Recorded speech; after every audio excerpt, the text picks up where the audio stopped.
Hello बच्चों, आप लोग कैसे हो?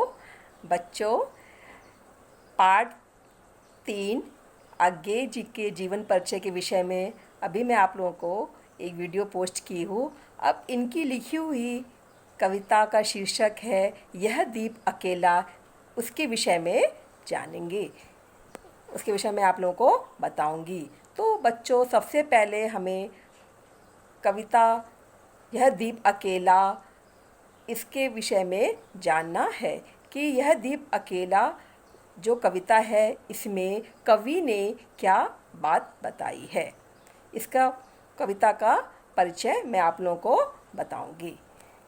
देखिए बच्चों, इस कविता में आगे ऐसे दीप की बात करते हैं जो स्नेह भरा है, जो प्यार से भरा हुआ है, गर्व भरा हुआ है, अहंकार है, मदमाता भी है किंतु अकेला है। ये सारे गुण उसके अंदर हैं, फिर भी वह अकेला है।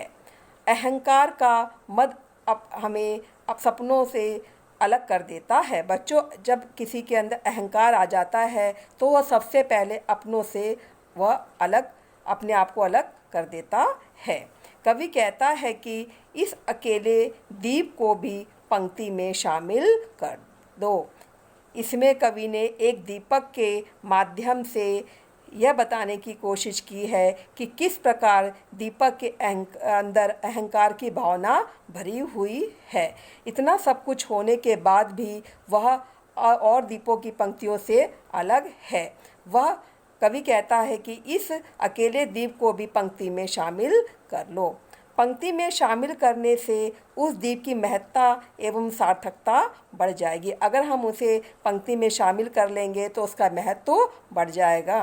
दीप सब कुछ है, सारे गुण एवं शक्तियां हैं उसमें। दीपक के अंदर बच्चों सारे गुण भी हैं, शक्तियां भी हैं, उसकी व्यक्तिगत सत्ता भी कम नहीं है, फिर भी पंक्ति की तुलना में वह अकेला है। क्यों अकेला है बच्चों? क्योंकि उसके अंदर अहंकार की भावना भरी हुई है। सब गुण संपन्न होने के बाद भी उसको पंक्ति से अलग कर दिया गया है। दीप का पंक्ति या समूह में विलय हो उसकी ताकत का, उसकी सत्ता का सार्वभौमिकरण है, उसके लक्ष्य एवं उद्देश्य का सर्वव्यापीकरण है। कहने का मतलब है कि वह बार बार कहता है कि मुझे पंक्ति में शामिल कर लो क्योंकि मेरे अंदर बहुत सारे गुण हैं। ठीक यही स्थिति मनुष्य की भी होती है। जैसे दीपक की स्थिति है बच्चों, ठीक उसी प्रकार की मनुष्य की स्थिति भी ऐसी ही होती है। व्यक्ति सब कुछ है, व्यक्ति के अंदर सब कुछ सर्वगुण संपन्न है, लेकिन फिर भी समाज में उसका विलय, उसकी अंतर्गता से समाज मजबूत होगा, राष्ट्र मजबूत होगा। जब उसके अंदर गुण होंगे तभी ऐसा सब कुछ होगा। इस कविता के माध्यम से अज्ञे ने व्यक्तिगत सत्ता को सामाजिक सत्ता के साथ जोड़ने पर बल दिया है। यानी कि जिस प्रकार से कोई भी व्यक्ति समाज में रह करके अगर गलत कार्य करता है तो उसको समाज से निष्कासित कर दिया जाता है, चाहे उसके अंदर कितने ही अच्छे गुण क्यों ना समाये हुए हों। ठीक उसी प्रकार से यहाँ दीपक की तुलना की गई है। दीपक का पंक्ति में विलय, व्यष्टि का समिष्ट में विलय और आत्मबोध का विश्वबोध में रूपांतरण यहाँ पे कवि ने बताया है। तो इस प्रकार से बच्चों यह दीप अकेला कविता का छोटा सा ये परिचय था। अब हम काव्यांश के बारे में पढ़ेंगे। यह दीप अकेला स्नेह भरा है, गर्व भरा मदमाता, पर इसको भी पंक्ति को दे दो। यह जन है गाता गीत जिन्हें फिर और कौन गाएगा। पनडुब्बा ये मोती सच्चे फिर कौन कृति लाएगा। यह समिधा ऐसी आग हटीला बिरला सुलगाएगा। यह अद्वितीय ग्रह मेरा, यह मैं स्वयं विसर्जित। यह दीप अकेला स्नेह भरा है, सर्व भरा मदमाता, पर इसको भी पंक्ति को दे दो। यह क्या था बच्चों? काव्यांश था। अब मैं आपको काव्यांश की व्याख्या बताऊंगी। क्या कवि ने इसमें बताया है? इन पंक्तियों में कवि ने एक स्नेह और गर्व भरे दीपक को पंक्ति में सम्मिलित करने का अनुरोध किया है।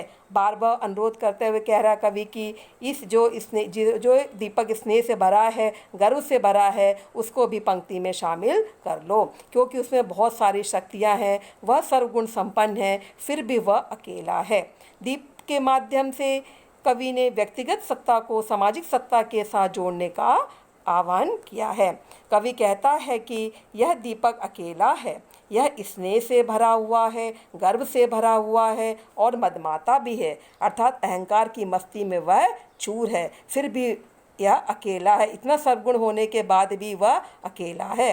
अतः इस अकेले दीप को भी पंक्ति में शामिल कर लो, अर्थात इसकी व्यक्तिगत सत्ता को भी सामाजिक सत्ता के साथ जोड़ दो, अर्थात इसको भी जगह स्थान दे दो। यह गीत गाता हुआ कौन है? मनुष्य है, इसे समूह में शामिल कर लो, नहीं तो इन गीतों को और कौन गाएगा।